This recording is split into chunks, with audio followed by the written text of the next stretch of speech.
Assalamualaikum warahmatullahi wabarakatuh. Nah, udah nggak sadar ini Wibu ya, karena udah di episode terakhir juga di podcast Bincang Geografi ini. Jadi kita sudah dari episode 1, 2, 3 dan sekarang di episode 4 kita sudah banyak berbicara tentang geografi, tentang konsep dasar geografi atau konsep esensial geografi, ada 10 jumlahnya. Dan ini akan menjadikan baseline kalian untuk belajar geografi ke depannya, karena geografi ini sebenarnya sangat sangat kompleks. Namun kalau kalian pelajari ini dulu, percaya ini bakal mudah. Nah, gitu aja. Oke, langsung ke materi aja Bu ya. Yang materi ke-9 yaitu konsep diferensiasi area. Nah, di episode sebelumnya jenengan bilang kalau ini agak mirip dengan konsep interaksi dan interdependensi ya. Itu bedanya apa gitu? Jadi bedanya gini, kalau tadi interaksi interdependensi itu kan adanya ketergantungan kan, ketergantungan antara wilayah satu dengan wilayah yang lainnya, di mana mereka itu istilahnya saling membutuhkan satu sama lain. Berarti kalau saling membutuhkan berarti adanya perbedaan wilayah kan.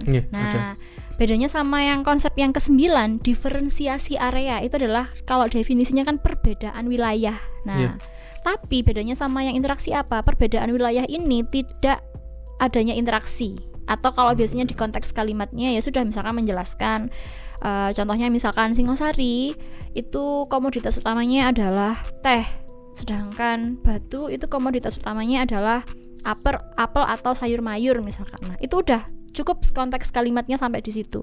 Jadi kalau diferensiasi area itu lebih ke penjelasan bagaimana membedakan dua wilayah yang punya kualifikasi atau spesifikasi kondisi alam yang berbeda, tapi dia tidak punya hubungan timbal balik ataupun ketergantungan gitu. Jadi di konteksnya ya udah misalkan tadi Singosari sama Batu ya, kita coba cari contoh misalkan Kota Malang sama Kota Pasuruan ya. Kalau Kota Malang itu kan identiknya kalau kita analisis menggunakan kajian wilayahnya kan dia ciri khasnya secara sosial lebih kompleks ya, maksudnya ada universitas di dalamnya, ada berbagai macam universitas, lebih dari 5 universitas, tujuannya pun juga sebagai kota pelajar kan ya. Sedangkan Pasuruan kan hampir cuma satu ya kalau nggak salah ya universitasnya ya. Nah itu kalau dikaji menggunakan diferensiasi area berarti Kota Malang itu lebih memang ditujukan sebagai kota untuk belajar, sedangkan kalau Pasuruan ya pemukiman biasa, tempat pabrik kan biasanya ya, banyak banget pabrik kan.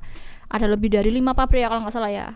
Hampir sama kayak Gresik ya, Gresik, Surabaya. Nah itu jadi diferensiasi area itu topik utamanya adalah menjelaskan kondisi wilayah ya yang punya spesifikasi atau kualifikasi yang berbeda gitu, baik itu fisik ataupun kajian non fisik gitu.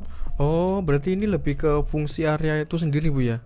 Iya, tapi jangan keliru sama nilai guna ya. Karena nilai guna juga menjelaskan fungsi. Cuma bedanya kalau di diferensiasi area itu lebih detail ya. Nggak hanya fungsi, tapi dia biasanya juga menjelaskan ciri-ciri unsur-unsurnya itu apa aja, misalkan. Pun juga kondisi iklim, topografi juga dijelaskan. Pokoknya menjelaskan dua wilayah atau dua lokasi yang punya spesifikasi atau kualifikasi yang berbeda tanpa adanya hubungan timbal balik. Oke. Gitu. Berarti kalau dibilang tuh bisa kayak stop di situ aja Ibu ya, nggak ada kayak hubungannya. Itu kayak penjelasan gitu aja, penjelasan wilayah A itu spesifikasinya seperti ini, wilayah B itu spesifikasinya seperti ini gitu. Oh gitu. Ya. Jangan lupa teman-teman di scan juga. Ini ada QR code-nya. Sudah saya siapkan QR code-nya untuk kalian pelajari. Ada infografisnya juga. Nah seperti itu. Lanjut Bu, ini konsep yang terakhir, konsep keterkaitan keruangan. Nah konsep geografi ini kan mengacu pada hubungan dan interaksi yang terjadi. Nah ngomong-ngomong soal interaksi ini kan 3 konsep terakhir ini kan ada interaksi juga kan ya. Nah di konsep interaksi dan interdependensi, konsep diferensi area sama konsep keterkaitan keruangan. Nah untuk yang terakhir ini gimana Bu penjelasannya? Agak bingung soalnya. Kalau keterkaitan keruangan ini justru paling mudah ya. Jadi di mana ada fenomena kita harus menjelaskan hubungannya apa, sebab akibatnya. Jadi misalkan contoh, jadi banjir ya, misalkan banjir kalau dijelaskan menggunakan konsep keterkaitan keruangan berarti apa penyebabnya banjir? Misalkan intensitas hujan yang berlebih, atau mungkin impermeabilitasnya mungkin cukup rendah atau tinggi. Nah itu adalah konsep keterkaitan keruangan. Jadi keterkaitan keruangan itu ya teman-teman, itu deskripsinya itu adalah hubungan sebab akibat. Ada fenomena. Nah, kita harus menjelaskan kenapa dia bisa seperti itu, penyebabnya apa, akibatnya apa. Nah, misalkan gitu. Jadi itu konsep yang terakhir. Jadi konsep yang terakhir ini memang benar-benar kita disuguhkan fenomena ya, fenomenanya apa. Nah, kita harus menjelaskan penyebabnya apa, terus kemudian dampak yang diakibatkan itu seperti apa gitu. Jadi hubungan sebab akibat kalau keterkaitan keruangan. Kalau saya boleh bilang berarti konsep terakhir ini sudah mengacu ke semua konsep sebelumnya, Bu ya. Bisa jadi seperti itu. Tapi ya harus detail lagi ya, maksudnya kan kalau di keterkaitan keruangan kan tidak menjelaskan apa ya, kondisi lokasi secara absolut juga kan. Iya gitu.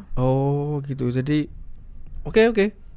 Jadi seperti itu ya teman-teman. Mungkin bisa kalian scan lagi di QR code ini.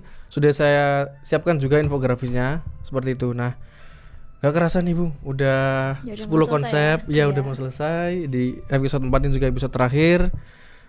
Saya juga berterima kasih banget sama Bu Lisa karena sudah bisa hadir, sudah berkenan dan meluangkan waktunya untuk melakukan podcast ini. Dan teman-teman juga nanti bisa berterima kasih di IG-nya Bu Lisa. Kalau misalnya Bu Lisa punya IG Bu, kalau boleh. Oh iya, ada di IG-nya namanya Lisa Nikita Meilana. Nah, silakan kalian hubungi Bu Lisa. Kalau misalkan kalian masih bingung lagi, bisa komen di kolom komentar, nanti pasti akan saya jawab. Oke?